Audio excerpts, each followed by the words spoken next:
it's funny to watch how some just kind of mimicked us, and they didn't really get it. It was like it was like a Chinese copy of an F-16 or something. It was like right, but I get it. Like you put some true though. You put some holes in the slide, and then now you did it.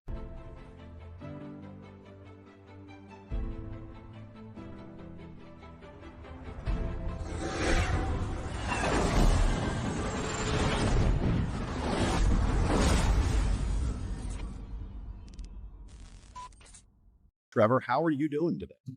I'm great. I'm happy to be here with you guys. It's a pleasure to chat with you finally. I know we've kind of kicked it around a little bit, and here we are. So I'm good, man. I'm good. Yeah, man. We met you guys last year at Goals GOA in Knoxville. Met you there, and we chatted it up for a bit, and then we did the thing that you're not supposed to do. You passed us off to someone who is in your marketing department. They gave us an email, and he lost the email. That sounds like how I run the business. Yeah, so they're perfect. Yeah, so we spent 6 months trying to figure out. Worked pretty good so far. It makes you wonder what we could be, though, if I had been a little more on it. But you never know. I mean, look at High Point. Hey, the point is we finally hashed out a time. Everybody can get together right now, and we're gonna get it done. It's gonna be a great show. So, Trevor, recently we have been asking AI. It could be Glock, it could be Chat GPT, any sort of like little AI chat service. Good. Yep.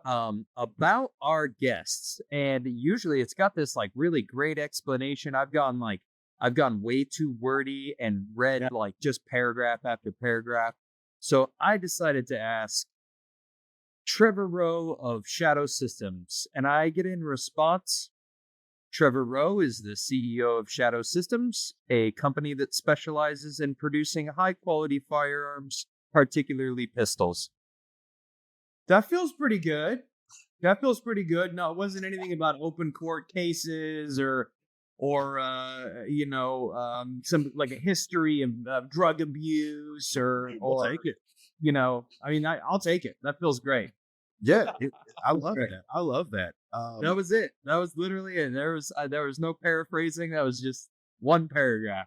I think it's a great opener. We make guns. We do the best we can. We love the guns we produce. They shoot great.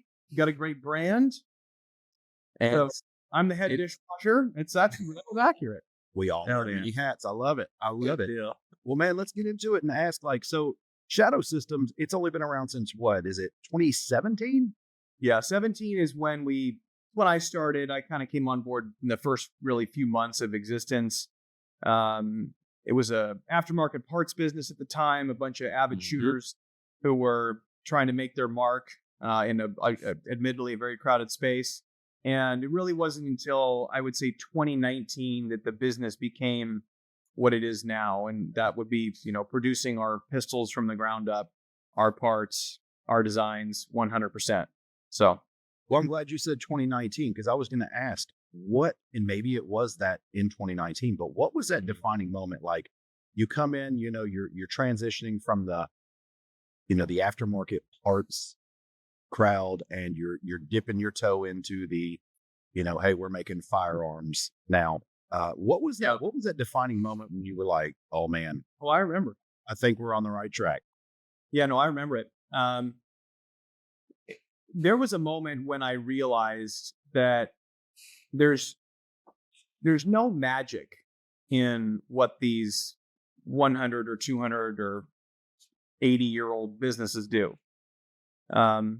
They make guns, but they're not, I hate to say it, but they're not as good as I thought they were.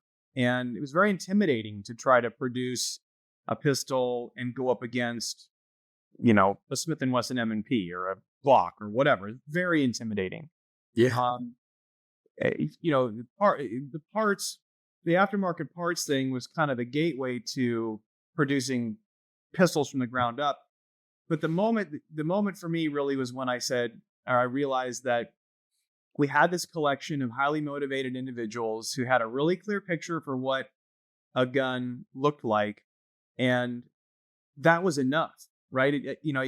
I always kind of assume that Well, that just means you can go in the garage and build an AR that's to your spec, or that means you can put together some aftermarket parts from like a real manufacturer to produce something. But no, actually, we all started as non-gun industry people, and really we knew what we wanted to see when we opened the box. And then we're like, well, how hard is that to make?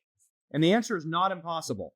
Okay. If you're outside the industry and you look at those big names and big brands, you assume it's so hard. And it is, don't get me wrong, but it's also doable if you're motivated and you have a clear idea for what the product and brand should be. So it was just this moment in 2018 when I was like, you know what, screw it. Let's take on the big brands. Let's go for it. We've got the right ideas here. We've got some cool stuff we could go do. They're not trying hard enough, was kind of what it was. I do think it's great that you say that, and it gives like from a consumer standpoint, like you said, your partners, the co-founders, the creators of this idea were not in the firearms industry. They were consumers of firearms. Right. And I think that gets lost in a lot of brands these days, especially these bigger brands that have been, doing the same thing for a long time. They do it really well. And they might make guns for the military or make guns for whoever, but the final decision makers usually are not gun people. They're executives in a large corporation that are making a paper and a money decision, not necessarily this is the best gun, this is the best product that the consumer will really enjoy. I would agree with that. I think it's less true now. I think a lot of brands felt pressure from companies like Shadow, and they've tried to up their game. It's comical, actually, to see some that, especially when we first kind of had our rise, let's say 1920 and 21. It's funny to watch how some just kind of mimicked us, and they didn't really get it. It was like a Chinese copy of an F-16 or something. It was like right, but I get it. Like you put some holes in the slide, and then now you did it, and I saw a lot of that. But you're right. At the end of the day, having now spent enough time in the industry to have seen it, there is this weird disconnect between. Look, I'll say it this way: why is there such an enormous aftermarket parts industry? Well, the answer is because people open the box. Everybody likes it, and they're not satisfied. Like, what does that tell you? It tells you that a lot of these big companies are kind of designing and building guns to the lowest common denominator of what they think their customer is. They're trying to do it as inexpensively as possible. They're trying to maximize their margin. They go to they get a focus group together, shooters, and say, what features do you want? And the people say this, and then they look at what their competitors are doing, and they say, oh, well, this brand is doing that. So now they're starting to shape their product kind of requirements document, and then they go to their engineers and they say, okay, we want these blocks to be achieved, and we want it to cost this much. Go. And that's just not the way that you arrive at what the really discerning consumer wants. Like that's just a very generic, predictable, cost-focused design cycle. And we just went it from the complete opposite direction. Yeah, you're exactly right on that, because a lot of the people that have started companies that we've interviewed, everyone kind of has the same story as far as that there are, for every one Shadow Systems, for every one that wants to take it the full 100 yards, wants to just go down and score, for every one of those, there's like 5 other manufacturers that, I mean, they take the kickoff and they run it and they stop 10 yards short of the end zone. They don't score because 10 yards is good enough because, hey, we can just kick the field goal. It's easy. It's easier money. And to go on top of it, produce too. Well, and like what you said, what you said earlier about, hey, they're trying to copy you and, oh, we put some holes in the slide. We did it. There's a difference, in my opinion, after, we went to the top floor at SHOT Show this year and we got to see all of the supplier showcase. So there's a difference between building a pistol and building your pistol. because you can go up there to that supplier showcase, not that there's anything wrong, and you can piecemeal it out, man. I mean, You can white label you a whole can white company. label you a whole gun. Yeah. And you know what? There's a lot of people that do it, and they're very reliable. These companies are very successful, and some of them even look really great. But that's the difference. What I mean of you can build a gun or you can build your gun, and where that comes in is when you bring the equipment in, and you guys take the time to say, "Hey, we need serrations here. We want lightning cuts here. Hey, let's port this one. Let's not do that. Let's make this grip a little thicker. Or let's modify the grip angle a little." Whatever you do, now you're making your pistol. And I think that's what sets you guys apart. Wow, that's a very astute observation. And what you're really talking about is kind of looking under the hood of the gun industry and seeing how the sausage is made. That was new to us this year, though. It was new to us. And then when someone made the point of like, oh yeah, if you want to open a gun company, just go set up an account with Mims. And I'm like, who's this Mims guy? And I looked it up and I'm like, holy cow. Not that there's anything wrong with that, because if I was an AR guy, I would never make a detent or a detent spring. I would buy those shits from whoever's making. Like, let's do that. Yeah. I don't need safety selectors. I don't need this. I don't need that. Let me make what I want to make. Yep. Start. Okay. So I can comment on that, and I'm glad you brought it up. There is a supply chain for the gun industry, right? And there are. Yeah. That was another huge realization for me back in 2018 or 19 or something, when I kind of realized that, it's just not the case that these companies are making every part of these guns. And in some cases, they're making a lot fewer parts than you might think. I remember, so in 2019, we went from making like 30 guns a month to making a few hundred guns a month, which was like, how was that possible? I'll tell you now, I look back and it's silly now. It's silly now. Possible. Yeah, Shadow's done. It's stunning to even say this out loud. We're the number 10 producer of 9mm handguns in the country. Let's go, dude! Congrats. We're doing 50 to 70,000 a year. That's up against some big fish in the pond, though. Too. Yeah, that's great. The ATF releases data every year, and it's always 2 years in arrears, and that shows the total number of guns manufactured by every company. Very lonely at the top, the SIGs and Glocks, they are way up there. That data also doesn't really show imports. That's separate, and so you look at some of those companies that are importing a lot. But on that particular list, just looking at 9mm, which is the most kind of common handgun caliber, Shadow's number 10. Been number 10 in 2021 and 2022. That's the last year we have data for. We'll see the 23 data here pretty soon. But yeah, thank you. It's pretty cool. I mean, go back to what's that? Starting in 17, really hitting your stride in 19. I mean, we're talking, we're in our 6th year basically of this. Yeah. That's amazing. 10? It's nuts. Yeah, we're all kind of duct taped to the rocket ship. I think we're the number 26 producer of guns total, and then the number 10 for 9mm pistols. But anyway, to go back to your statement about production and outsource and so forth, all industries have an outsource component. And there are certain things that companies are going to be better at, and it's better just to outsource that, right? When we were in that meteoric rise in 2019, we had to outsource a little bit, and I went to a supplier, and I walked their line, and on one side I saw Shadow System slides, and on the other side it wasn't Shadow System slides, but it was somebody's slides who I knew very well, and it blew my mind. And I was like, oh, you guys aren't that legit. And it was another moment when I realized, like, we're going to go become a manufacturing juggernaut.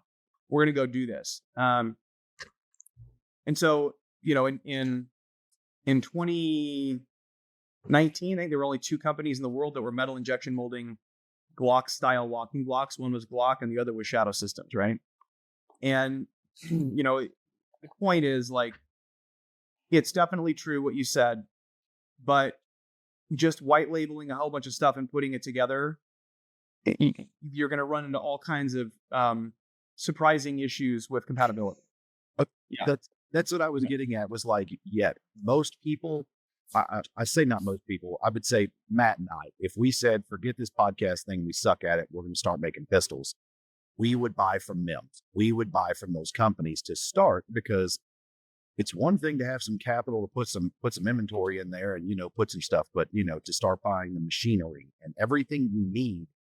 I mean, you're millions and tens of millions in debt. Correct. So that's where we if we were to start that company, it would be, hey, our goal is we're going to purchase all this stuff right now, white labeled, with the intention of, if we can't move within 5 years to our own facility with our own stuff and our own thing and doing it our way, then we need to have a serious talk of, do we continue this, or do we just say, and inevitably, you have to invest in almost any case, right? But I'm not going to say that we don't have, like, for example, Shadow has metal injection molding tooling. It's our tooling, our design, our product. Okay, we run that in an injection molding house. So does all the other brands that make guns. That's how they do it. Right.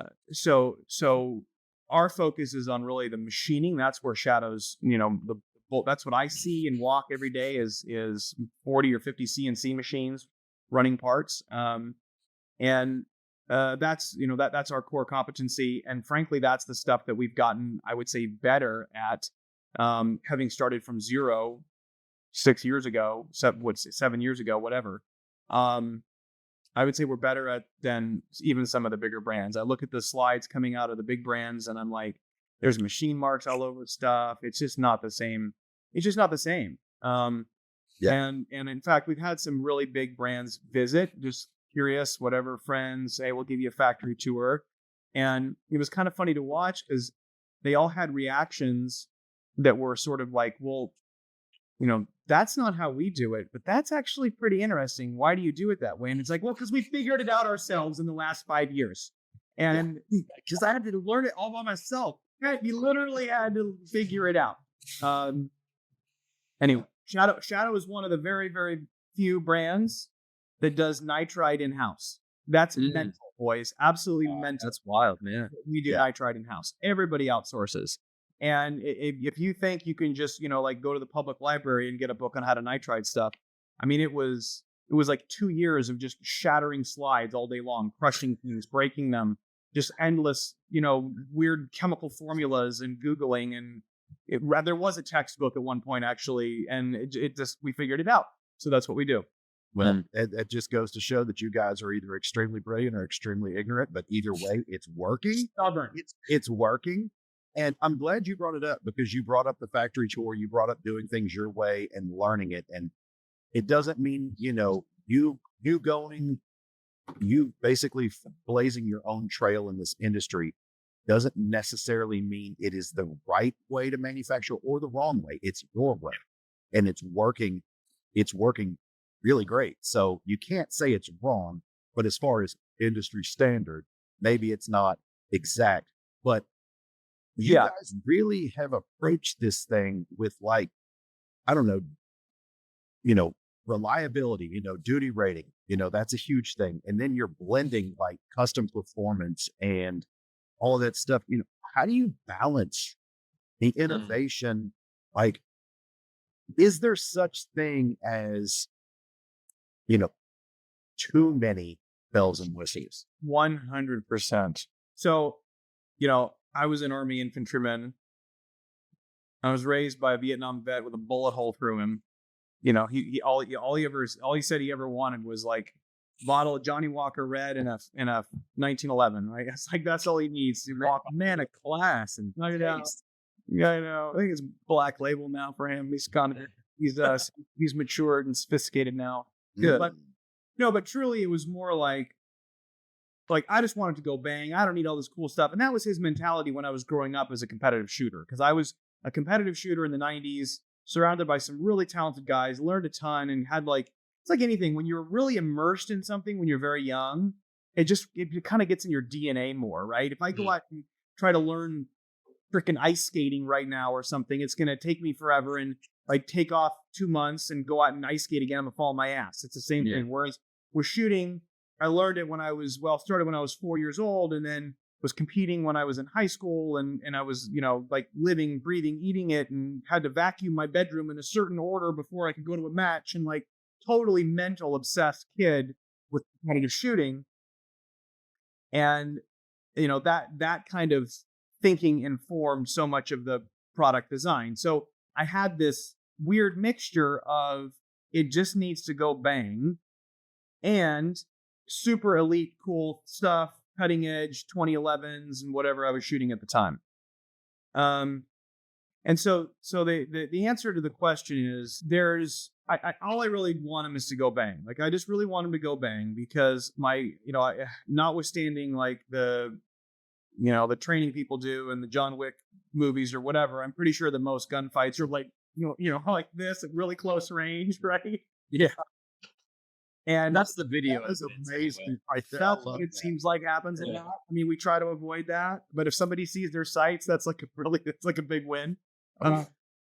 So my point is, the gun just needs to go off first and foremost if it's needed. It needs to be safe. You need to be able to drop it when it doesn't go off. You need to, have a sufficient trigger pull that you're aware if you're pulling the trigger, right? You need to, you want to have full weight springs in the gun so that you get, proper firing pin strikes. And so there's certain things that you just don't screw with. But after that, all of the other elements of the pistol, which define how easy it is to shoot under stress, which are not reliability impacting, those are the ones you go after. So that's largely frame ergonomics. That's largely serrations and control surfaces. That might be trigger pull, as long as you're, again, not compromising that kind of reliability stuff. That's definitely sights. When I think about the firearm, right, the parts that we interact with are going to be the grip, in particular the texture, which so defines how the gun feels. Mm-hmm. But it's the grip, it's the trigger, and the sights. If you're going to start modifying something, that's where you go first usually. It doesn't necessarily make as much sense to put a match barrel in a gun because really that increase in accuracy is pretty on the margin, whereas you might have a huge increase in accuracy just by using better sights or red dot or whatever. So we tend to focus in on the stuff that we know makes people able to hit better under stress. And we tend to leave alone the things that are more reliability impacting. And we pay a penalty for it. We pay a penalty for it because, frankly, people will say, well, this trigger's not good or whatever. And I'm like, it's a combat trigger. I don't know. It's a 4.5 pound, maybe 5 pound trigger. You'll know you're pulling it. And I'm pretty sure if you're under stress, you won't notice. And I'm quite certain you can hit targets all day long at 50 yards with it. So what else do you need? Yeah. So anyway, that's the philosophy. It's a balancing act for sure.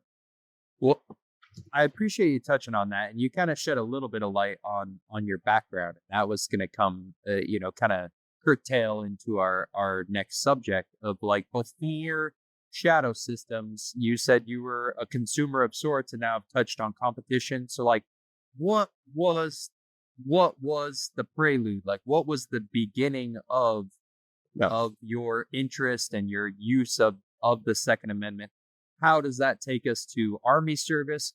How does that lead us to shadow systems?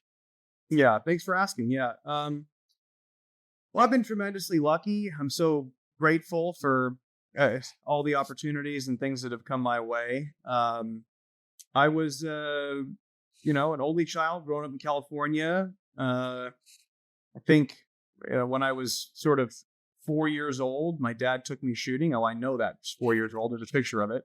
Buttstock under the shoulder, Oh yeah. You see how like armpit it? The armpit. I've got a 5-year-old girl that's uses a similar. Just a little guy. Just a wee one. I mean, I was super fortunate to be raised by a guy who was a vet. Was a Vietnam veteran. He was a low observation reconnaissance helicopter pilot. Those guys were mental. You'd have to be. Yeah, he was absolutely mental. He shot down several times, finally shot, came home. But just a real dutiful, great role model and a very intelligent person. So I grew up working construction for him and hanging drywall and speaking Spanish. I grew up that lifestyle and shooting was my hobby and my thing. And I was reloading by the time I was, 13, 14 years old and started competing. And my goal was to go do kind of I wanted to like travel to exotic foreign places and kill exotic foreign people or something. That was like what I had, in mind. Go be in the infantry and do crazy stuff like my father had done, and his father. My grandfather was a B-17 pilot. He flew in once with 9 feet of wing missing from the aircraft. I mean, these guys, those were like the real wars. Anyway, family lineage of fucking legends. Legend. I had something to go prove. Big shoes to fill for sure. Yeah. Yeah, definitely. It was a strong influence for sure. So regardless, I decided I want to go to West Point when I'm in 7th grade. Only school I applied to. I worked really hard. I was a good kid and got in. Graduated in 2004. The war was in full swing. Yep. Felt the need to go test myself. Went into the infantry. I was a regular infantry guy my entire short career. So I was just like, it wasn't like Spec Ops Halo jumps. It was like kind of walking the roads of Iraq and waiting to see if your body armor works. Taking care of the sons and daughters sons anyway of America, guys who, guys in my platoon that had their master's degree and guys in my platoon who had their first trip to a dentist in the Army. Right. So these are, these are kind of the, these are the unspoken heroes. This is the chip on my shoulder maybe, but what I saw from the young men and women and that I was with who were just regular U.S. Army. I mean, they fought for some of those places like it was their hometown, and they did their duty. And some of them came back with their legs missing and arms and IEDs tearing parts off of them, and they did their job. And you don't hear as much about this. You hear a lot about and see a lot of focus on the special operations community, and those guys did a ton too. Don't get me wrong, but you would also be very proud. You got to talk about the Door Kickers Union, man. Those guys that went door to door and just you'd be very proud. You're here to see who you are. Yeah, you'd be very proud of those folks. I want to touch on that real quick. I Mike and I have talked about it, and I think that it's probably going to become a regular part of Whiskey and Windage to try and help shine light on some of those folks. There is a lot of light shine on those special operations community, and we appreciate them and everything that they do. But a large majority of the work and the weight that's bared in wartime is by the grunts, the people who walking the roads and running supply and evacing and dropping people off. Like that's the backbone of our military. Yeah. So, and thank you for your service. Oh yeah. No, I feel like I got more out of it than it got out of me in some ways. Yeah, but anyway, I did that whole thing and was pretty burned out. In 2009, I did kind of Afghanistan and Iraq back to back, and I was an unmarried single captain, ready to move on with my life. And so I decided to try to go get a master's degree in business and gonna go wife shopping. Yeah.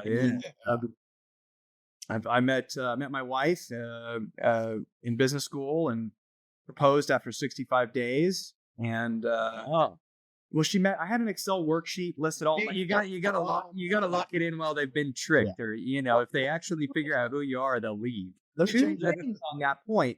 My cousin, who I love, was a SEAL. He said, "Dude, you got to marry her before she figures out." Yeah, that's really good. And then she thinks it's just Stockholm syndrome. She thinks it's Stockholm syndrome is when those guys took those women hostage and then they married them. So no, you're just messed up. We love it. Little warped, but anyway, got out, got a boring job, hanging out in the corporate world, and got a phone call and said these guys said, "Hey, we want to start a gun business." It was some folks that I had known from before, and I thought to myself, that sounds like a terrible idea. Let's do it. And then there it was. So you said something earlier about your upbringing that I do want to go back and touch on. You said I think if I heard this right and my research it right, I think my man's got some skills here. Did you say you started the competition circuit basically around 12 or 13? I think it was 14. And is my research correct, or is this invalid, or is this wrong? At 15, at that time, you were the youngest to achieve a master in the USPSA limited division. In limited division, yes. Yes. In limited. Hey, you're like, guys, can you make this like, this is like tiger proofing, but for guns? Like, you know, like, hey guys, can y'all make this harder? I've only done this a year and I'm already master. Like, how long have you been doing it? Oh, 4 years. My bad. Sorry, dude. Like, Dude, my man has skill. I wanted it so bad, man. You know how it is. Kid, I wanted it so bad. I mean, it was just dry fire an hour a day until it happened, right? And I was also surrounded by awesome, talented, influential shooters. The 90s, actually, ironically, the late 90s in California, there was like a kind of this core group of incredible grandmaster shooters that I happened to be around all the time. There's a guy named Taryn Butler, who, of course, was... Never heard of her. Yeah, no, very well known. Taryn was... he'd come over to dinner on like every Saturday, and I'd shoot matches with him every weekend, and he was so helpful, and you know, it's like I go back in my mind when I'm like 15 years old, calling him like 3 times a week to ask some reloading question, and he would sit there for 30 minutes and talk to me. Just totally the nicest guy in the world and supportive. And so I had a lot of folks like that who really helped me out when I was a kid. Because I saw that and I was like, man, like just achieving master at any classification or division is something, you know, it's a feather in your cap. But to achieve that at 15 and be the youngest at that time, that's special. And then to find out, you know, like, man, you did that with like a year or 2 of work to get it. You know, not to get on my FUD soapbox, but like, that's what's wrong with the world these days. Like, there wasn't as many cool video games and as many immersive things to do. So you had to like go outside and do shit. Like, you had to go outside. We had Doom and like some Super Mario and like, you know, whatever. It was like, man, you got to get outside and do things. Yeah. In the backyard, I would put out I can just remember every bit of it, every step. Put out my little PVC boxes, put a target up on the fence, and then just dry fire for hours and move between boxes. And then like every time the police helicopter would go overhead, I'd go hide in the garage because I was sure they were coming after me. They'd go back out and... Oh, in California, man, didn't even have to use... You got to be careful. Yeah. Today was a good day. Yeah. So no, it was cool, man. It was really cool. And I'm just so grateful for all the stuff that's kind of come my way. So let's move into your innovation and product development. I want to talk about it, but before we get into the questions about the different models, I want to ask a question and get your opinion on this. The Shadow Systems platforms are everything a Glock should be. Everybody says that stuff, and it's like, is that the greatest compliment, or does that offend you for the work you've done? Yeah. Double-edged sword for sure. First of all, it is impossible to ignore the accomplishments of Glock. Amen. For sure, what that brand has done. Particularly when, I mean, I can remember again as a kid, Glock 22 was the first pistol I ever won off a prize table. It was the 1997 Limited Nationals. I remember taking that gun apart, having shot 1911s, and I had an interest in double action revolvers, and I had like some VHS gunsmithing video, and I was learning how to gunsmith a Smith & Wesson revolver. So I knew guns, and you know, we had other guns in the house that I'd take apart and put back together 10 times. And I picked up the Glock from the match, having never seen one, took it apart, and I'm like, what is inside this thing? I remember I took the frame off the lower, and it like almost like it felt like it was going to float out of my hand, you know, because I'd never handled a plastic gun. Sorcery. Right. Porcelain. Yeah, a plastic gun. So anyway, I can't ignore the contribution of that company to the industry. And, you know, they have been copied a lot. I mean, the famous Smith & Wesson Sigma case, right? Where in 94 or whatever it was, Smith & Wesson came out with their own gun that was like so much a Glock that the parts were almost interchangeable. And I think they paid a price for that. So it would be foolish to not acknowledge the contribution. I think it would also be foolish not to acknowledge, though, some of the complacency. Because, the big joke, of course, is that it's like we're on Gen 5, which is like, it's better than Gen 4 and 3 and 2 and 1. I guess that's better. Yes. Yeah. So, they're a very mass market focused business. They are very focused on simplicity of manufacture. When you look at, I've spent a lot of time looking at parts, and it's quite brilliant, some of the things they have done to reduce their cost and to simplify manufacture. And their quality is very good too. It is also kind of a challenging design. I know this from experience. Like there's elements to it. People say, Tell me how you know, Trevor.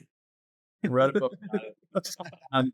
People say, it's like, well, the tolerances, loose tolerances, and there's actually lots of things, even on a Glock handgun, that have to be quite tight. Yeah.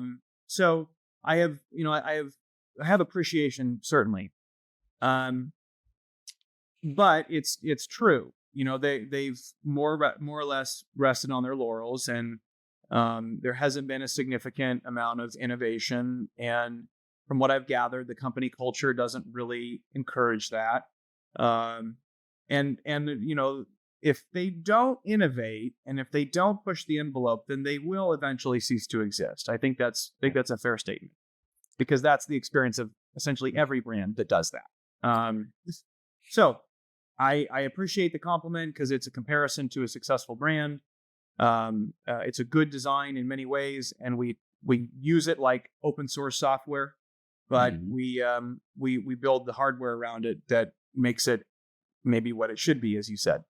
Yeah, I mean, because I kind of look at it, because when I first heard of Shadow Systems and we first got into it, all everyone would say was, hey, when you go buy like your Glock 19, your Glock 17, yeah. You know how the trigger sucks? Yeah. You know how this sucks? Yeah. You know how that sucks? Yeah. Man, this is like you're buying that and everything is already done for you. Yeah. So it's like kitted out. And I'm like, hey, that's a cool idea. How are they not getting sued by doing this? And then you kind of look in a little more and you're like, oh, it's a little more than that. But if I were you, if I were in your shoes, I would say, hey, yeah, that's a great compliment. But at the same time, like, come on, guys, like, I don't want to be in those shadows. Like, we're not the same. There are similarities, but so are similarities in revolvers. I mean, if somebody comes out with a new revolver, does that mean that we're copying Smith & Wesson or Colt or whoever? Like, yeah, there's certain parts that have to be there for that style platform, but like, yeah, judge me for what it is, not for what that should be. Yeah, to me, it's just words. What I mean by that is there's not a good language for it. It used to be, if you said, AR-15, that would mean Colt AR-15. Yeah. Now, if you say AR-15, people don't. Colt's not even. I mean, yeah. They don't even make them anymore. They do. Yeah. Supply chain does. So similarly, the 1911 the same way. It used to be Colt 1911, and then or Remington Rand or Union Switch and Signal if you go back far. Oh dang! But there's not there's no association now with the brand. And so if you look at the Glock operating system, most of those patents had expired by the early 2000s, and you can see the influence of their design on a lot of guns. And big brands are using one of the things that makes our brand association stronger is that in support of the customer, to make their life easier, we created Glock holster compatibility and Glock magazine compatibility and Glock sight compatibility and Glock barrel to some extent compatibility. Because a lot of people already own that stuff. And any change that we made to that stuff would us just be, being assholes, right? Forcing you to go buy a holster for our stuff specifically. That's not necessary. It's not that hard to create holster compatibility with existing holsters. It's really not that hard. Yeah. And so that, we did that deliberately, and that's kind of strengthened the association, which it is what it is. Yeah. Because, I mean, I'll put the Glock thing to bed now after I say this, but, Gaston Glock, if there was I don't know about a Mount Rushmore, but definitely a Hall of Fame. Sure. As far as, firearms Hall of Fame, you got Browning in there, you got Stoner, you got Kalashnikov. Like, Gaston Glock deserves to be in there 1,000%. Totally. And I hope that I was amazed. I don't know if you saw her, but I was amazed that Catherine actually showed up shot this year. Yeah. It's like, holy shit, cool. I hope even if she fails, just for the sake of innovation for the consumer, not for the competition, not you guys and everyone else, but for the consumer like me, even if she fails, I hope they try something new. Just to try it. Because like you said, if you keep selling what you're selling, it's going to sell to infinity until the next best thing comes along that can hit that same price point or close to prove that it's more reliable. Yeah. Or just as reliable, but has more features kind of. So like, I wish for me, I'm the biggest advocate on the consumer side of, I hope everybody keeps innovating because all it's going to do is make the consumer market better and make better products way. Yeah. So, well, from the bottom of my heart, I hope they don't try anything new. Yeah. Well, yeah, I feel that. But smaller competition. I do want to touch on the analogy though, like you use the AR-15 analogy, and I think comparing you to Glock is very much the same analogy. It's like we can take a Geisley Super Duty and set it next to an M16A1, and it's not even the same freaking weapon anymore. Yes, if you are familiar with weapon design, it's obviously derivative of that, but it's a fully developed variant that's completely outside of and beyond that. So I think that AR-15 analogy is a perfect analogy for the Glock versus Shadow system thing. Yeah. There are, depending on which model of ours you're talking about, there's going to be things that are compatible. Mm-hmm. Same with that M16A1 to Geisley. There's probably going to be some parts in there that's compatible. You can move the trigger groups and bolt carry around if you want, but but they're still completely different. And Shadow has done a significant amount of work to change, improve, and develop so many of the parts. I mean, I'll give you an example. Okay. There's lots of stamped trigger bars out there in the world. They come off of stamping equipment by the bazillions, and they're relatively inexpensive. We actually machine certain surfaces on the bar post stamping to true them up. So if you look at the critical areas of the part, they're actually machined. That's quite uncommon. There's other examples. An obvious one would be the magazines for the subcompact. There's not nobody can figure out why the G43X and G48 only hold 10 rounds. That should be a 15-round magazine. The answer is because they chose their hybrid magazine design with the plastic and steel insert, and so that limited capacity, and there's the other thing, And so we have our own magazine. We have a beautiful all-steel magazine, nickel Teflon coated for the subcompacts and for the 43X size gun. Yeah. And so there's places where you have to deviate. I'm not making a Glock. I'm making a Shadow Systems pistol. I will borrow the things that I know work well, and I'm going to leave on the table the things that aren't good enough. And that's where we land. I think that just to transition back to your when you first started working and you went into construction and you did drywall. Let me tell you, because I'm in construction for a living full time. Right. So when you show up to a job, for all our construction listeners out here, this is going to hit so freaking head home. When you show up to a job to lay drywall and your wall's at a square, or it's not level, it's always the pass the buck. The drywall guy lays the drywall and then he blames the framer, and the framer blames the foundation guy, and the foundation guy blames the footing guy.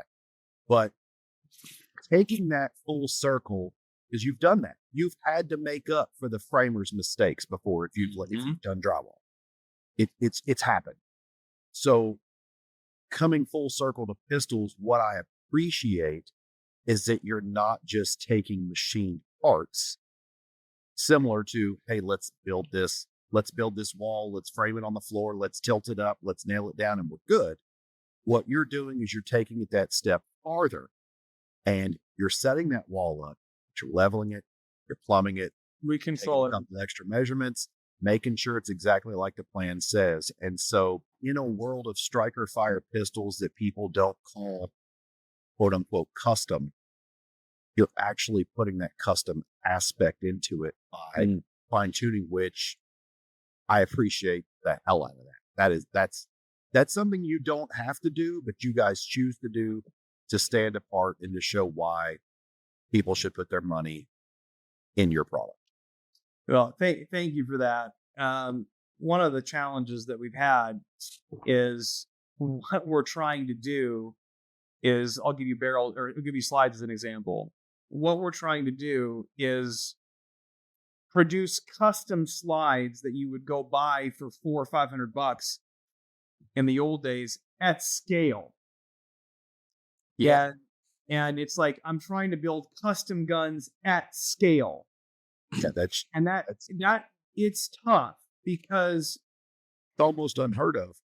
it's I'll tell you what eats our lunch is the cosmetic stuff, man. It's like you find some cosmetic. It's like you have this beautiful gun that anybody would be proud to have. It shoots perfect, and then somebody finds a little scratch, and it's like, now we're gonna replate that or scrap it or whatever it is. And that is always kind of heartbreaking. You have this beautiful slide that's just like ready to, it's like perfect, but there's like one little nick on a serration or something. It's like, well, you can send me all the scratch stuff. we put them in an arbor press and crush them, bend the side in. Oh no. People don't realize that though. Yeah, blim, we're going to sell it, which is great. And some people sell blims just because they've got an overstocked product. But at the same time, fire that gun 25 times, and guess what? That slide's a blim. Dude, There's I know. gonna be a layer on it somewhere. So, like, why are you crying? I know. That's amazing dedication to the quality, though. Well, I got to defend the customer. It's a freaking $900 pistol, right? Yep. I mean, they deserve it, and that's what they should get. We're not perfect. I'll never say we're perfect, but that's what they get. Yeah, going back to your analogy of tilt wall construction versus just sort of hand finishing your drywall, whatever that was, right? It's about control, right? And so if you try to do something 56,000 times in a row, all of the little issues that could possibly happen in your design with tolerance for parts and manufacturing variation and whatever, all that stuff's going to rear its ugly head. And they grow. And so you have to be, you have to really control everything that's going into that gun, or you will get yourself in a world of hurt. So that's what we do, right? We engineer every single part. There's a dimension and tolerance on it, and all that stuff's going to fit together every time. But we're also trying to do it where it's just a little bit better in certain areas, which means that the standard for the workmanship going into it goes up. Yeah. And it just it can be very trying at times. You guys do a really good job of keeping up with the trend, keeping up with the market, and also making it not just beautiful and aesthetic changes, but also functional.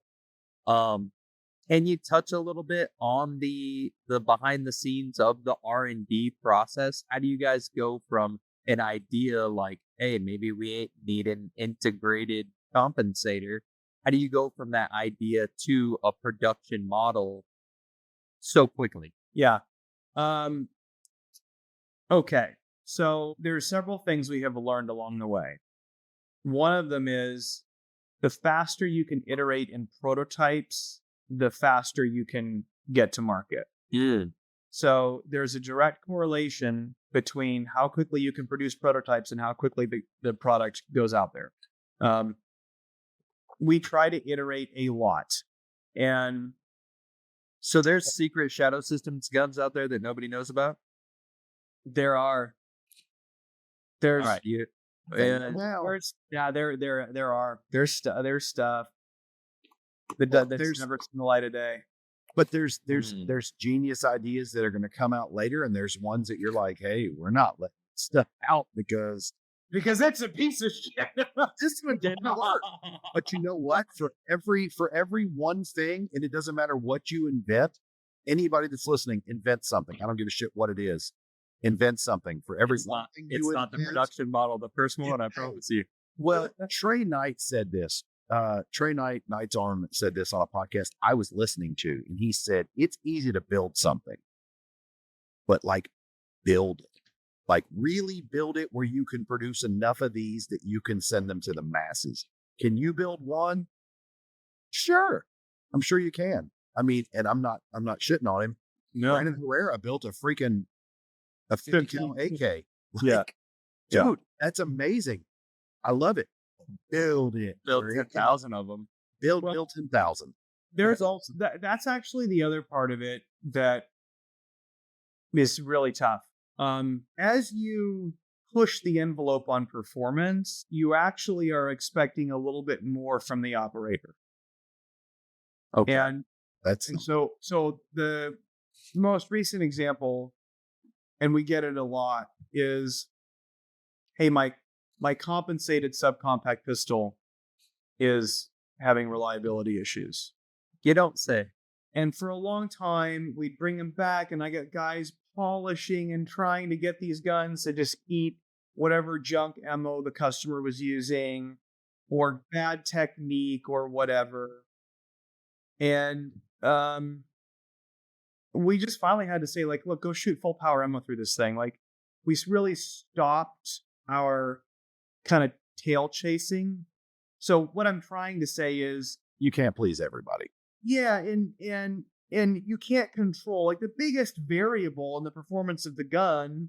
It's not like adverse over the beach invasion conditions. Like the biggest.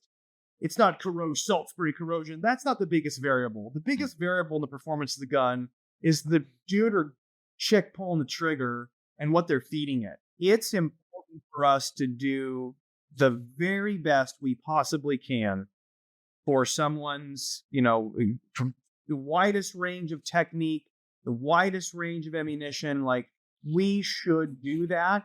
And I'll say this, we try. Mm-hmm. But there are just a lot of cases where we can't get over the hurdle, and it's usually ammunition, guys, and it's usually subcompact guns. This is kind of the rule of thumb. So the rule of thumb is, the smaller a gun gets, I don't care if it's a Shadow or anybody else, the smaller a gun gets, the harder it is to shoot accurately, Mm-hmm. the more prone it is to being technique sensitive, because you have to get that little slide to cycle, and the shooter has to have a nice locked wrist. The slide sight is cycling faster, so it's an interesting observation.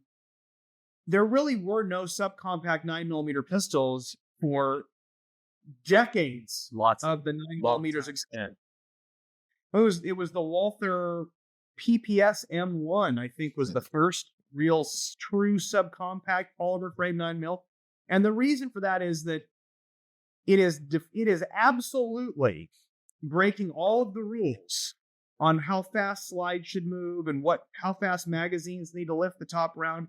Subcompact pistols are really challenging from a design perspective. If you're going to have a reliability issue, it's going to be on a subcompact before it's going to be on a full size, and whatever, M&P, DR920, MR920, whatever it might be. So then you put a compensator on a gun. And again, Shadow's leaning forward and trying to give people best performance in a subcompact gun that fits a G48 holster and is 15+1 and takes an optic and that's a sick package. Hell That's yeah, it is. sick. Okay, that's awesome. And right across from me right now, there's one in that case that was returned to Shadow Systems by a customer who said it was a single shot, and we trusted him to know what he was doing because he was a tactical expert, and supposedly I got the gun and I just shot it like this, and it's my carry gun. That's fine. So that's not every gun. We Right. do produce bad products sometimes. We do have issues sometimes. Shit breaks. Like, we're not perfect. But, I mean, we're asking a lot. And, somebody once said on a forum, do you think Shadow ever regrets releasing compensated subcompact guns? Sometimes I do, because I'm like, we kind of made it like you gotta put bullets in it that work. I mean, so yeah. When you push the limits, you end up running into some of these obstacles. What is something about Shadow Systems that most people don't realize, but they really should? We have a significant law enforcement presence now, over 300 agencies. We state of Colorado State Patrol, the entire state agency carries Shadow Systems. They were a Smith & Wesson shop for 50 or 80 years or something. There's 4 companies in the world that have passed the National Institute of Justice auto-loading pistol standard. One is Glock, one is Beretta, one is Smith & Wesson, and one is Shadow. There are 4.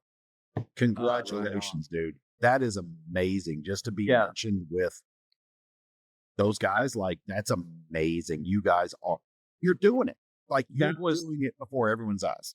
Yeah, I knew that the vision was working when it really started to resonate with agencies. And honestly, I have to really hand it to the leadership in those agencies, because they're kind of taking a bet. It's like, who's Shadow System? Right? It's like, it's kind of a bet to not just go with whatever is the established brand, but they did it because their people could qualify better, because it was easier to shoot, because it was compatible with their duty gear, because it was potentially compatible with their magazines, because their training staff were like, wow, this is legit.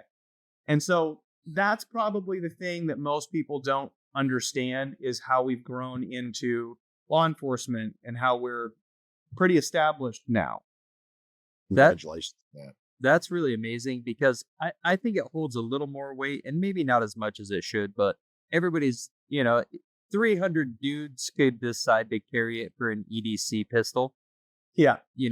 But when 300 department leads who are in charge of purchasing the most dependable and accurate weapon for a team of law enforcement officers, that's the life of those officers on your product. Like, that's a heavy weight to bear.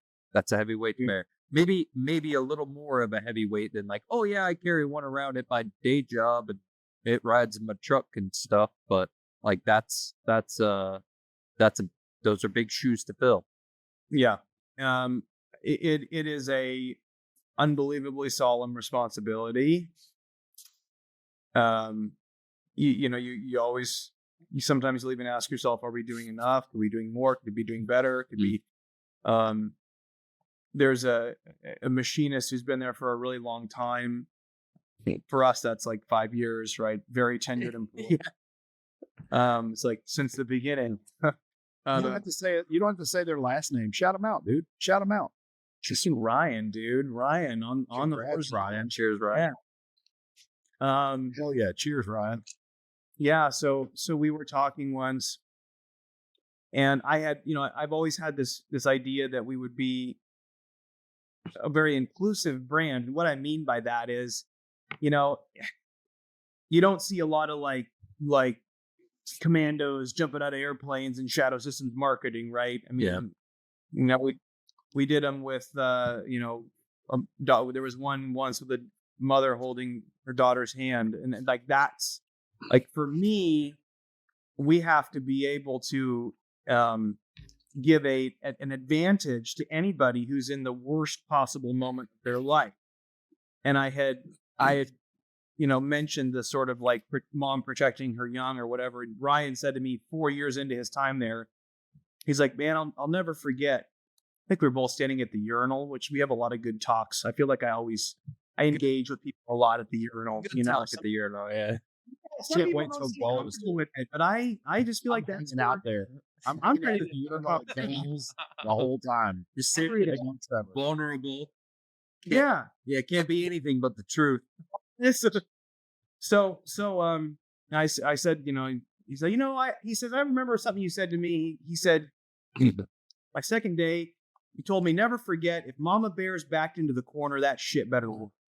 Yeah. And that's just kind of that's the philosophy. It's like, we want to give somebody just an edge that they might otherwise not have, with features that we know actually do something, so that in that moment they pick up a half a second, they pick up a tenth of a second, they pick up the sights when they otherwise might not. They get a second shot that's a hit instead of a second shot that's a miss. Like, whatever that is, we're going to just try to give you that. Well, you just kind of touched on it, and as a firearms manufacturer, and that's part of it. How or what do you see as Shadow Systems' role in advocating for the Second Amendment? Yeah. So every company in our industry has an obligation to support the Second Amendment. In fact, so does every American. Preach. Like, yeah. Get ready, boys. My man's Oh, damn. Here we my go. man's spitting. Well, I think this is what bothers me. What bothers me is that as a society, that response, like, I'm going to tell you something, guys. The timing is actually perfect. So when we have dinner tonight, my 10-year-old boy's getting his first deer rifle. Like, that's his early birthday gift. We're going to start. Oh, yeah. He's been shooting since he was 4, but it's all been 22s and, some ARs and little stuff. But this will be the first, like a 6.5 Creedmoor. It's like, okay, this thing's going to have some ass to it. We're going to go out and try to. Yeah. I'll take a big game animal. Yeah, that's right. So that kind of heritage and that kind of involvement at the family level or at the local level, where firearms are just sort of part of our society and what we do and how we learn responsibility, and with great power comes great responsibility, and sort of the duty and the safety and all these things that are wrapped up into gun ownership are, largely they need to happen in the family first, right? As much as possible. And so that's happening in some parts of the country, in some places, and in other places it's not. Yeah. And what I guess I'll say is that in the absence of that, without kind of that influence early in life or whatever, I can understand why people are sort of oblivious to what gun ownership means. Yep. And it's a scary sort of antisocial, violent sort of thing. I can understand how you'd get trapped in that headspace, but the reality is that it is so foundational to our existence as a nation, to the rule of law, law for us, not as subjects, right? It's fundamental. It's like, what you can't. It's fundamental. So. I love that you said that.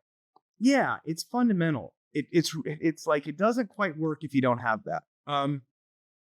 And so, I mean, there's limits, right? You can't. Should my 5-year-old daughter be able to go to Walmart and get a Butterfinger and a Barrett? Probably not. Probably not.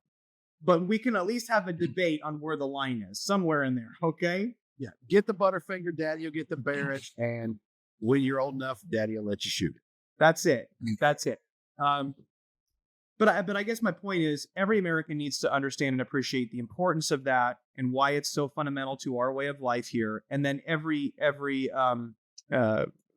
firearms business should be donating guns for Second Amendment, activity, should be as politically involved as they can, should be opposing legislation when it is, sort of counter to the core values of the Second Amendment, if for no other reason than they're Americans, but beyond that, I guess, to preserve their business. So, I want to continuation on that, because you touched on it a little bit, just kind of a caveat that, like, as a not as Shadow Systems or even a gun owner, but as a veteran, how do you feel about the recent talks of gun ownership between the ages of 18 and 21? So you can join the military and die for your country, but you may not be able to own a firearm. You might not be able to kill a deer at 19. Yeah.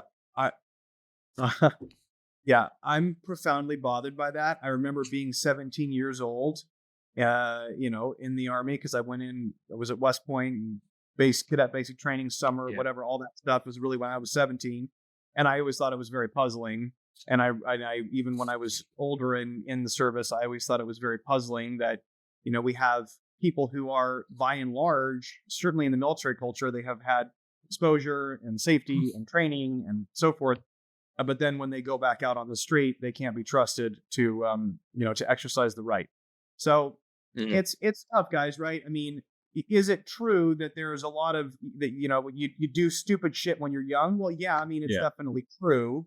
It is true, but I'm quite comfortable with the idea that someone who's in their majority at 18 years old can own a firearm. I don't, see, here's the deal, right? I'm not sure that age is the greatest decider of whether someone's going to do something stupid or not with a gun. I think it has Amen. more to do with core value system.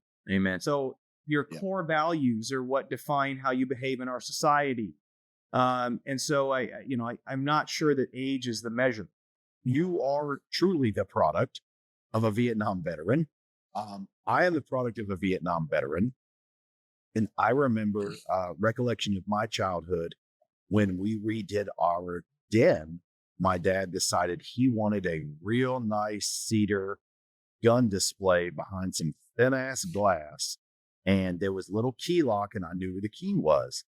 But the thing is like, it wasn't in a fireproof safe. It wasn't in a safe that you had to know the combination. There was a key, and I knew where it was. But I was raised, and I'm not trying to go on the parental figure preach here. Just me personally, my experience. I knew where the guns were. I knew not to touch them unless a parent was there.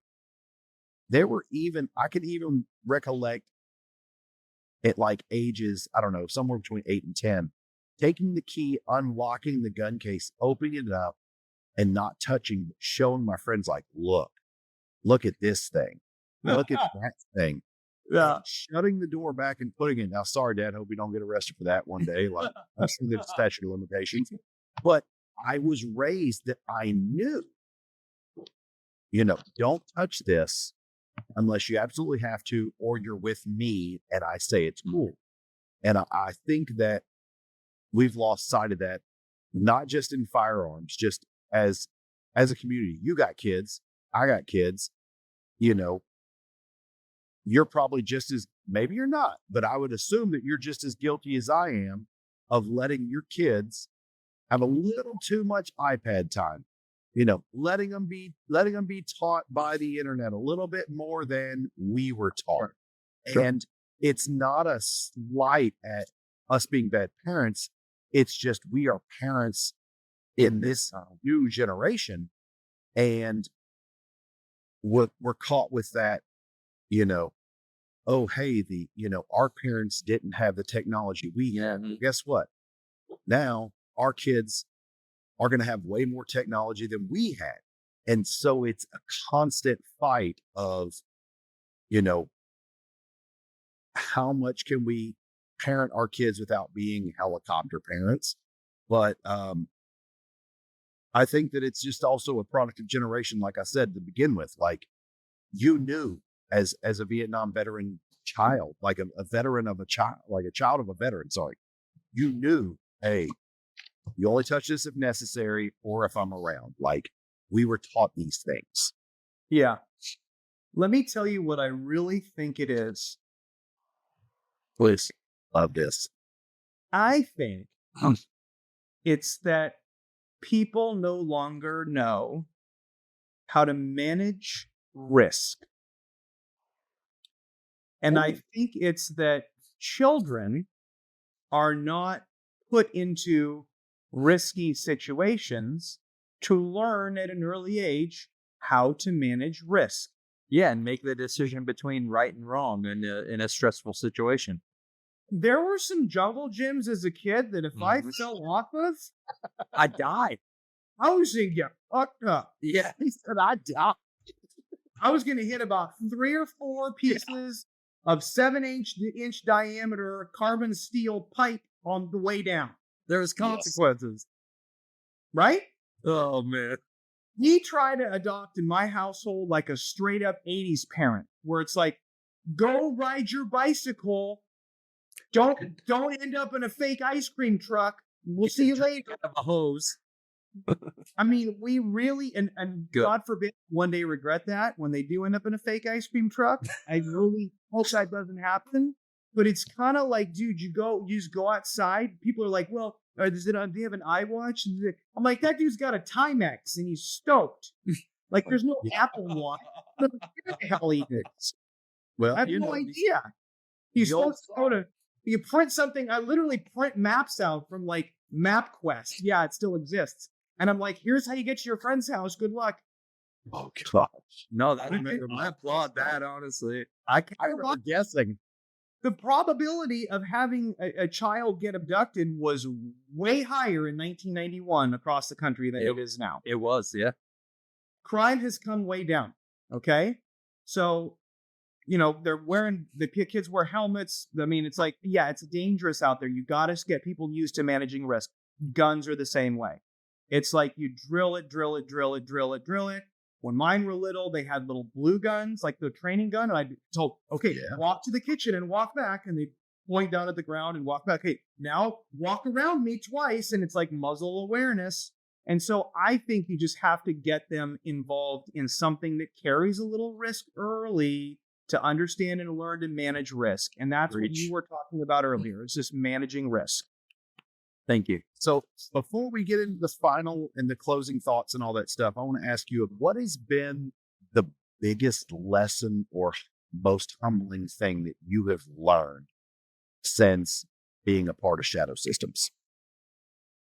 Well, I guess I would have to say that, that leadership moment definitely goes back to the military. And to me, the most simple statement you can make, it's like, the first line for the platoon leader's job description is the platoon leader is responsible for everything that platoon does or fails to do. Yeah.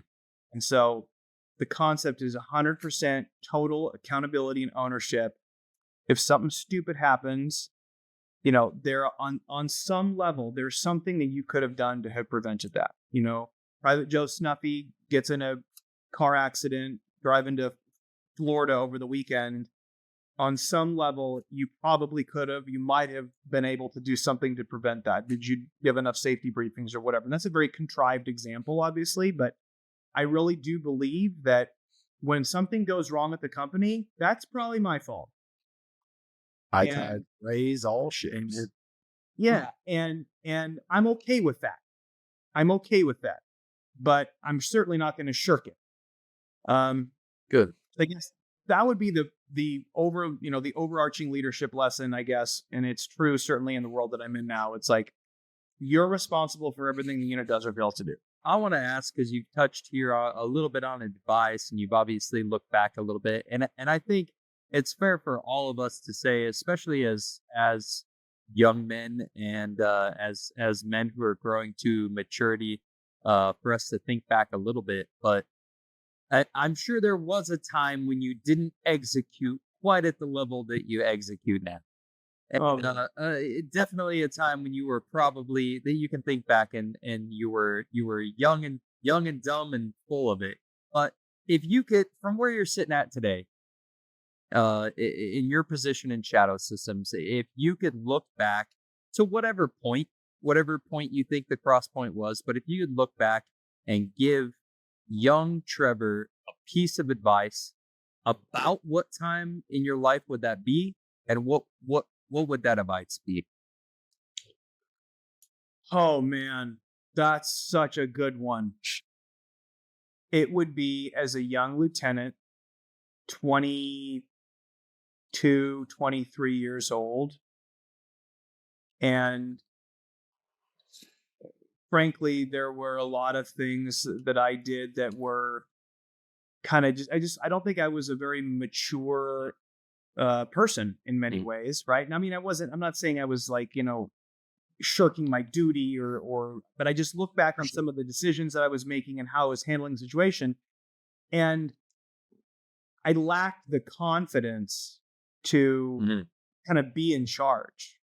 To some extent, I was aware of my own inexperience and my own kind of failings. And then all of a sudden you're in a platoon of soldiers who certainly some are young people that are new to the Army that are about your age, but then you also have some senior non-commissioned officers who, might be 10 years older than you and have been there, done that. And now you're in charge, right? Yeah. And that frankly, that system, has its challenges. Not every military operates that way. Okay. Sure. But I think the main thing I would tell any young leader is, if you're in charge, be in charge. You don't have to be perfect. Yes, you do have faults. No, you haven't proven yourself yet. But you're not doing your team any favors by being timid or meek or afraid to push and make a decision. And so you have to be decisive and be in charge. And I always have this, it's funny with me in particular, I have this kind of, it's almost like a sense of guilt. Like I have to be there, I have to be there doing what everyone else is doing, or else I'm in the ivory tower, and I'm not pulling my weight. But I think for a young leader who's lacking maybe that confidence, you don't want to come in cocky. You don't want to come in, overly decisive or pushy or damage relationships. But you do have to sometimes grab sack and make a difficult decision that is going to piss people off. That takes courage. It's not easy to do without experience. And so I think that would be the only advice that I would have for me or for any young leader is just, be confident, grab sack, make the decision, be in charge. You're not going to be perfect. That's okay. Talking to you, I've never went this route, but talking to you, if you're a bourbon aficionado, one of the hard to finds and one of the ones that everyone wants is a brand called Pappy Van Winkle. Preach. And the owner, Julian Van Winkle, one of his most famous quotes, and I think it really stands true to you and Shadow Systems, is, we make a fine bourbon at profit if we can, a loss if we must, but always fine bourbon. And I think that's, in a weird way, words to just freaking live by. But the first is what I heard. Yeah, that's it. So I'm going to peel back, and we're just going to say that you've taken a hiatus from Shadow Systems, and we are just speaking with Trevor Roe. In the next 5 years, if you could look back, let's just say we time travel, Marty McFly, here we go, we're in the DeLorean, we go towards 5 years. What would you like to see come out? If I'm a fan of Shadow Systems, I want to see Shadow Systems continue to grow. I want to see Shadow Systems continue to take market share from the Sleepy Giants, to release product that meets a whole bunch of needs for the shooter, whether that's a long gun or an optic or whatever. I have some insider info, and I know Shadow's toyed with all that stuff. And so I'd love to see that come out. I'd love to see the brand become a little more well-known. I think, 5 years ago, if you asked 10 people who were shooters, 2 of them knew about Shadow. Now maybe 5 of them know about Shadow. Oh, yeah. There's about 15 to 20,000 gun stores in the country. I think Shadow has penetration into like 2,000 or 3,000 of them. There's a whole much more people that need to know about the brand. So that's maybe what I'd like to see. Sweet. Well, before Matt hits you with the last question, I want to ask you now, we're going to put you back in charge. What's one thing that you hope Shadow Systems is remembered for when you hang it up and you ride off into the sunset and retire and live life happy with your wife and flesh? Giving more shooters than any other brand, giving more shooters the experience of opening the box and going, oh, I don't need to do anything to this thing. Oh yeah. This thing's money, just the way it is. That's what I want Shadow to be known. Red anodized safety and all. Red and bunch of holes, a big extended magazine, cow print, Cerakote. Yeah. Hell yeah. Well, Well, man, it is about that time, man. It's- Matt, it's your calling, bro. look, Hit me. I'm gonna back up just a little bit because I think anybody who's a regular listener of this podcast, anybody who follows like my personal account on Instagram, I think most people know that like I'm not an unfan of Glock pattern weapons or that family of firearms, but I regularly say, and I'm kind of ashamed that I don't own a Shadow Systems, but I love a Shadow Systems. It's going to come back down to that question, and you said it is kind of a compliment, it is kind of an insult, but it is everything that a Glock absolutely should be. And I'm kind of an anti-Glocker, and sometime in 2025, Matt Brass of Whiskey and Windage, I'm going to be carrying a Shadow Systems gun, and I'm kind of starstruck and to be sitting here talking with you today about it. So we kind of give you a little rundown at the beginning here, Trevor, but we want to know 5 guns. The NFA doesn't matter, cost of ammunition doesn't matter. It's not the zombie apocalypse or the World War III, but you can only have 5 guns for the rest of your life. Trevor, what 5 guns are you taking? Well, I want to try to balance that between the practical and then what I know what I just enjoy, what makes me happy. Of course, yeah. And I don't know if I'm going to put one Shadow gun in there, but Okay. I'm going to try to, yeah. So first, the Shadow gun that I would take, my first, multi-roll, because it does everything. yeah, the MR920 is great. The MR920 makes a lot of sense because it takes Glock magazines, and there's lots of those in the zombie apocalypse. So probably an MR920 Elite. That's a best-selling model for us. They do a lot of things well. It's a great gun, easy to shoot fast, yada yada.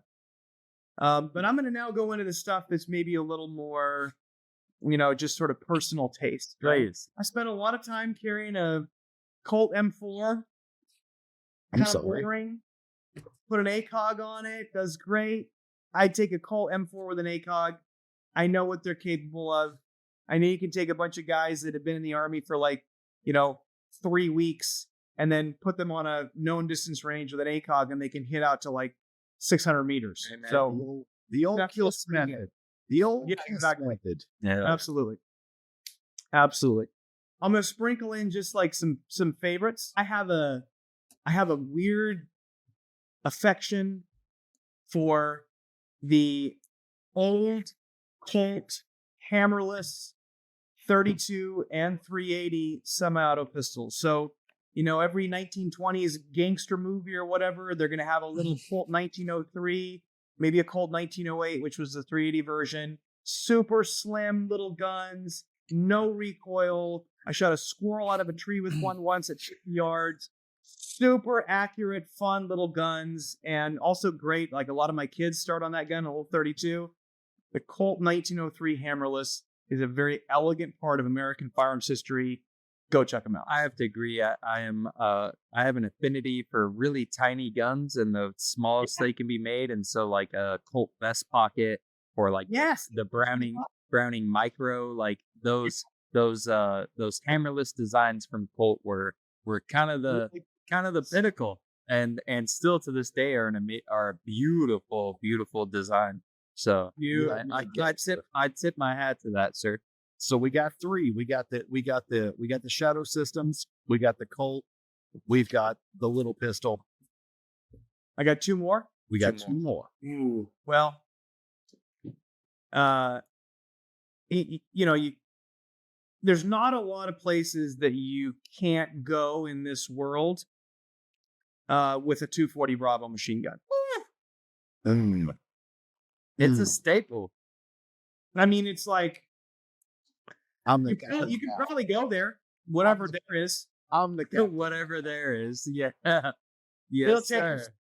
down. I mean, 7.62. It'll stop. I mean, it's there's a lot of stuff you can do with a 240, and they're stupid accurate too. They are really really accurate. Yeah. They're really accurate. So I'm gonna probably put a 240 Bravo in the mix just because. I mean, I'm assuming at some point we're gonna have to really tear some shit up, and pretty hard to go wrong with a 240 Bravo. Amen. Hey, sidebar, shout out to my boy Kyle over at Anderson who Preach. carried the 240, man. Like, shout out to you. And Anybody we've Jason, seen he is does a that, 240 man. gunner, dude. Anybody who's a 240 gunner, shout out to Yeah. you. If you're a 240 gunner, you're an American hero. You're humping a lot of weight. I'm all for it. I just heard humping a lot, and I'm all for it. One, Yeah, two, but- 3, 4. All right, last one, Trevor. We got one more. What's it gonna be? Who's gonna make the cut? Oh God, it's just like crushing pressure. So NFA doesn't matter. Cost of ammo doesn't matter. Nothing matters. Like, this is in Trevor's garage or in his backyard or in his safe. Like, what is it? Cost of ammo doesn't matter. Hell no. Free ammo for the rest of your life. You know, I'm torn, guys, and I know you're trying to get me off, but I could do this all night. It sounds weird. Trying to get me going, but I could do this all night. Yep. Pause. There's handgun designs that I love and respect. There's big guns that you just kind of got to have. Do you want to give me some guidance? Do you want me to go a certain direction? So, all right. So let's see here. You've got the pistol, which takes care of your EDC and anything as far as most self-defense. You've got the Colt, you've got the AR pattern, you've got anything that You could throw it that up if or the on. zombies are all coming out of a single source point and you got to take care of them, you're good. You tip the cap to the gangsters, so you got the thin Colt, you got the thin design Colt, you're good there. I think I know what's missing. You've got the 240, you've got man, you're tugging at the infantryman's heartstrings. So you got I'm gonna keep doing it. So there is one other gun that I just have like a weird love for when I walk in the woods carrying one. It does. I mean, it can be your deer rifle, but it can do a whole lot more. There's not really a hunting rifle in that mix unless you want to try to single shot a 240 right now, and they're not fun to carry. You can hunt deer with it. Don't worry. 240, yeah. I have a weird thing for the M14. Damn. There's nothing weird about that. Man, There's nothing weird about that because it's definitely a marksman rifle. It's a marksman rifle. It's got its limitation, but when I say that to minimalize it. It's really a jack of all trades. Like, I mean, if something is in the vicinity of doing harm to you, other than, electronically controlled, Yeah, right. you're good. Yeah. Anything that you practically would need to hit, you can hit with an M14. Amen. I agree with that. And I mean, people say, "Oh, there's better this, there's better that," but there's cemeteries in Vietnam full of people who tell you an M14 is a perfectly acceptable weapon. Yeah, and I would say that there is something about like the weapon of iron and wood, right? There is something about that, and yeah, exactly. SKS is another great one, but yeah, I mean, you carry M14. You just feel like you're carrying. It's like you're bridging the gap between sort of the World War II and the Garand and modernity, right? We had guys in our platoon that had M14s that were the designated marksmen. Like, that was fine. That worked fine. And it's just kind of this American, I don't know, I have this weird, and the fact that it's a little controversial is fun too, because it's like, your M14 sucks. Mine's awesome. I don't know. I can't help you. Is it the end? Mine's great. So I don't know. No, great choice. Great choice. We appreciate that. So I want to thank you for coming on. And now is the time for you to, man, it's time to plug Shadow Systems. Where can people find more information about Shadow Systems? Yeah, definitely. Well, first visit the website, shadowsystemscorp.com. You will find Shadow Systems in gun stores around the country, big box stores, Everywhere. well, Shields, Cabela's, Bass Pro. Mhm. We've been there for a long time, but go support the local gun store too. You'll see Shadow in cases really truly around the country. We also have a dealer map on our website that can help you find Shadows if you're looking for one of our guns. Um, the main thing I would say is it's a very experiential product. You just look at one in front of you, you can be like, yeah, that's pretty cool. But it's really not until you go shoot one that you'll be like, okay, now I get it. And a lot of people have that experience. They really, really do. So if you have a friend who's got a Shadow Systems pistol, or if your indoor range rents them, which many do, I would recommend trying that because it will probably open your eyes to the things that set us apart. Well said. So my last piece of advice before I close out is the same piece of advice I come with every time. As a 2A advocate, you can fight your battles in the courtroom.